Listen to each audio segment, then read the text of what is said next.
याद रखना चाहिए, अच्छे और बुरे भावों की उत्पत्ति, ये 10 बातें प्रधान होती हैं। आपके अंदर अच्छे भाव आ रहे हैं या बुरे भाव आ रहे हैं तो उनमें ये 10 बातें प्रधान हैं।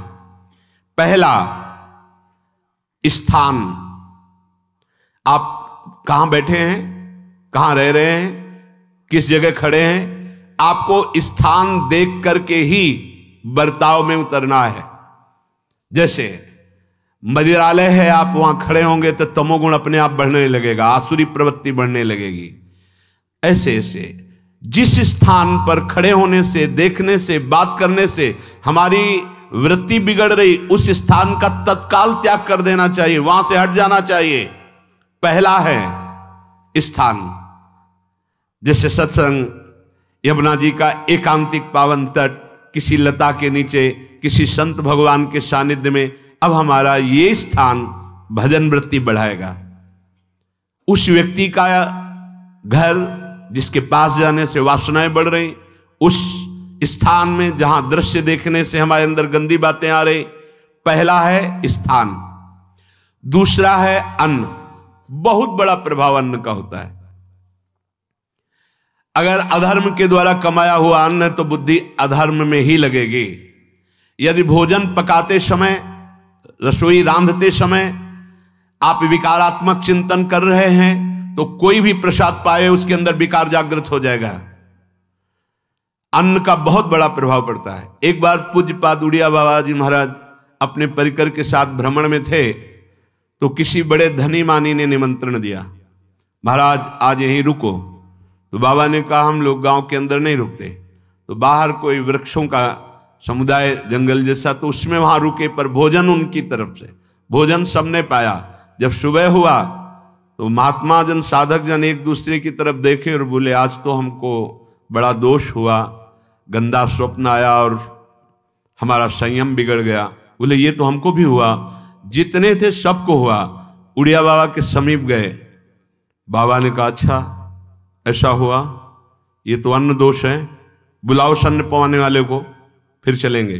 बुलाया और बाबा ने कहा बिल्कुल सत्य बोलना, नहीं तो आप जानते हो इतने महात्माओं के संयम को आपने भ्रष्ट कर दिया, सत्य बोलना, क्या बात थी? तो उनका महाराज संतान नहीं हो रही थी, सुना था आप बहुत सिद्ध महापुरुष हैं तो आपके परिकर को इसीलिए पवाया, अंदर काम भाव था कि हमारे कामना थी कि संतान उत्पन्न हो, वैसे चिंतन करते हुए बनाया से। बोले सबका संयम नष्ट कर दिया, होश में, नरक जाने वाली बात मत सोचो।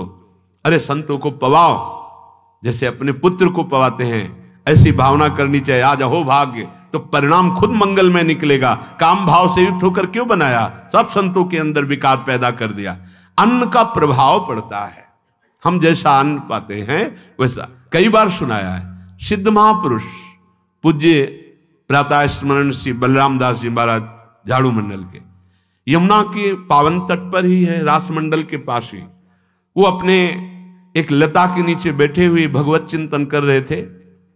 अचानक यमुना जिस नजदीक है तो कोई माई स्नान किए हुए निकली तो नेत्रों ने देखा और विकार उत्पन्न हो गया। वयोवृद्ध सिद्ध महापुरुष, उन्होंने कहा आप तो इस शरीर को नष्ट कर दूंगा। शिष्यों ने कहा महाराज ऐसा क्यों? बोले किसी माता के शरीर को देखकर हमारे अंदर विकार क्यों आ गया? ऐसा नहीं, आज तक कभी नहीं हुआ, ऐसा क्यों हुआ?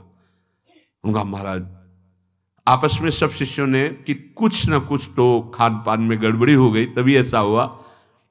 बाबा आज परिक्रमा करते हैं वृंदावन की, बाद में आप जो आदेश करेंगे जैसा करेंगे, पहले परिक्रमा। वृंदावन की परिक्रमा का बहुत बड़ा प्रभाव। जब कभी मन आपका ऐसा विक्षिप्त हो, परेशान हो, तत्काल परिक्रमा प्रारंभ कर देना, नाम जप करते हुए। आप देखना परिक्रमा पूरी होते होते शांति हो जाएगी।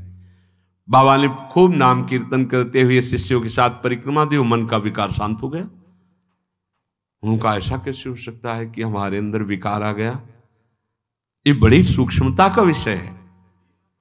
कल प्रसाद कहां से आया था? तो उस समय लाड़ेले गोविंद देव जी महाराज यहीं विराजमान थे वृंदावन में। बोले तो ठाकुर गोविंद देव जी का प्रसाद आया था। लकुट उठाई, गए वो तो भगवत स्वरूप तस्मित तज्जने भेदा भावात। भगवान और भगवान के ऐसे जनों में भेद नहीं होता, वो भगवत स्वरूप होते हैं। गए और कहा बताओ आपका प्रसाद न पावे तो अपराध लगे कि प्रसाद नहीं पाया, और प्रसाद पावे तो हमारे अंदर काम जागृत हो जाए, हम तो मरे ना दोनों तरफ से। तो ठाकुर जी बात कर रहे थे, दूसरों को नहीं सुनाई दे रहा था। कह रहे थे कि देखो नाराज मत हो, कलकत्ता की वैश्या थी, उसने भोग लगाया, अब उसने भोग लगाया तो हमने चख पाया, तो आपको प्रसाद का किनका लेना चाहिए? किसने कहा था कि पूरा प्रसाद पाइए? जरा किनका ले लेते हो, मधुकरी पाते। हाँ ये बात आपकी मान, तो हमारा तो पूरा विश्व है, कोई भी भोग लगाएगा हम तो पाएंगे। और हमारे प्रसाद की निष्ठा आप सबके हृदय में, तो किनका लीजिए, पूरा मत पाइए। सोचिए, भगवद अर्पित प्रसाद और वृत्ति भगवान ने आदेश किया किनका पाओ, माधुकरी मांग के खाओ। यहां वर्णन कर रहे यदि हम अन्न थोड़ा भी हमारे अंदर दूषित चला गया, तो जब कभी ऐसी विकार की भावना हो, आपके अंदर विकार बन रहा है, तो खोजिए। आपने कोई दृश्य देखा है, आपने किसी से बात की है, आपने कोई ऐसा संकल्प बनाया, नहीं तो फिर भोजन दोष आ गया, अब आज उपवास कर दो। जब तक वो वृत्ति न नष्ट हो तब तक कुछ मत पाना, जल से काम चलाना, तो एक दिन एक पहर अपने आप शांत हो जाएगा। अगर बहुत विकलता हो रही तो नाम कीर्तन शुरू कर दो, भोजन मत पाना, नाम कीर्तन शुरू, बिल्कुल शांति मिल जाएगी, बिल्कुल। और ये तो उदाहरण महापुरुष इसलिए देते कि हम सावधान रहें। हमारे अच्छे भाव या बुरे भाव में ये 10 बातें बहुत प्रभाव डालती हैं। पहला स्थान, दूसरा अन्न, और तीसरा जल। पानी भी बहुत संभाल के नहीं, आजकल तो देखो प्रायः ऐसे दांत से प्लास्टिक नोचेंगे, ऐसे पानी पिएंगे, कब भरी गई, कहां भरी गई, कैसा पानी, बड़ा देखो कैसा हमारे भजन साधन के लिए विक्षेप पैदा होता चला जा रहा है। पहले सुंदर सरोवरों का जल, मतलब 15 वर्ष तो गंगा जल ही केवल पिया है, जो आकाशवृत्ति से मिला नहीं, गंगा जल ही पिया है। कुआं का जल, फिर आया हैंडपैप का जल, अपवित्र होने लगा। हैंडपैप में जो वाशर, अगर वो कहीं चमड़े का पड़ा हुआ है तो अपवित्र जल हो गया। अब हैंडपैप का भी अंतर ध्यान स्वरूप हो गया, अब तो नहीं दिखाई देता।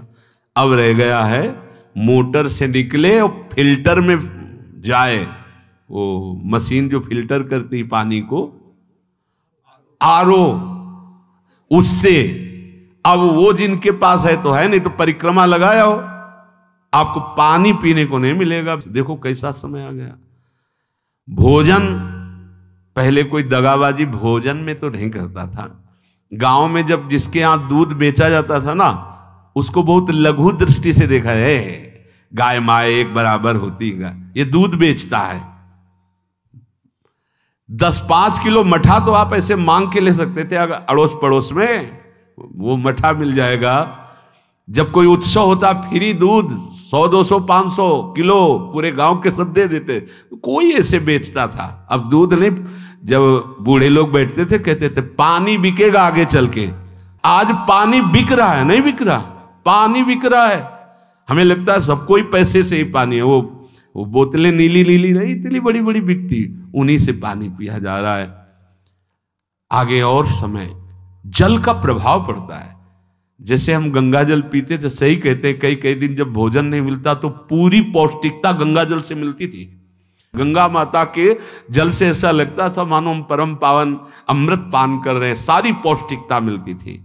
कुएं का जल अपने आप में पौष्टिकता से युक्त होता है, जो हमें चाहिए। आज देखो जल की समस्या हो गई, पवित्र जल पीने के लिए हम तरस रहे हैं। कहां हो जल, और कैसे मिलेगा जल? या तो आप पैसे वाले हो तो आप खरीद करके पीजिए, नहीं तो अब वो जल नहीं रह गया कि कुएं से निकाला पी लिया या सरोवर से पी लिया, या कैसा दुर्भाग्य है। जल का बहुत बड़ा योग है साधना में। जैसे स्थान का तो परम पावन वृंदावन धाम, अन्न का तो अब हम भगवत प्रसाद पाते हैं, तो जल का बहुत बड़ा योग है। आज दूषित होता चला जा रहा है, क्योंकि अब हाथ की बात नहीं रह गई है कि आप सुंदर कुआं से जल लें या सरोवर से जल लें या आप नदी से जल लें।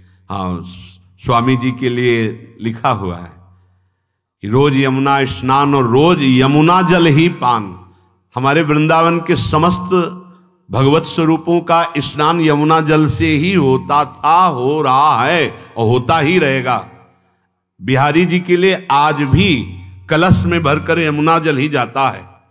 वो कपड़ा से ऐसे ढक के जब हम 2 बजे परिक्रमा देते थे तो एक महाभागवत है, वो किसी को छूते नहीं, दूर से कहते छूना मत, बिहारी जी के लिए जल जा रहा है स्नान के लिए बिहारी जी का। फिर चौथा है आपका परिकर, जहां पर रह रहे हैं वो समुदाय, चाहे परिवार हो या आप समुदाय, वो कैसा है, रजोगुणी है, तमोगुणी है, सतोगुणी है या त्रिगुणातीत भागवतिक है, उसका प्रभाव पड़ेगा। पांचवा है आपका पड़ोस, आसपास वाले घर, जैसा है वैसा प्रभाव पड़ेगा आपके ऊपर। पड़ोस निंदनीय है तो बंधन से युक्त होना पड़ेगा।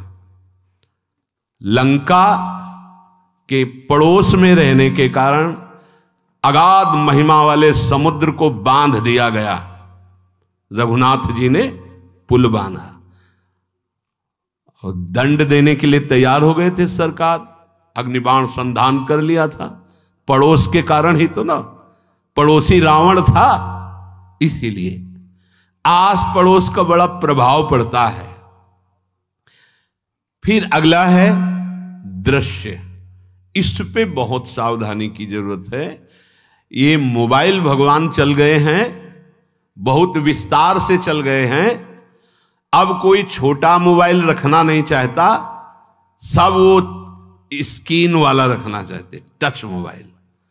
दृश्य से बचो, बच्चों, जवानों, बूढ़ों, सबकी वृत्ति जो माया आकर्षित करती, जो दृश्य हम देखने के लिए अंदर से उल्लसित है, वो मोबाइल में सब है, चाहे भागवतिक और चाहे सांसारिक।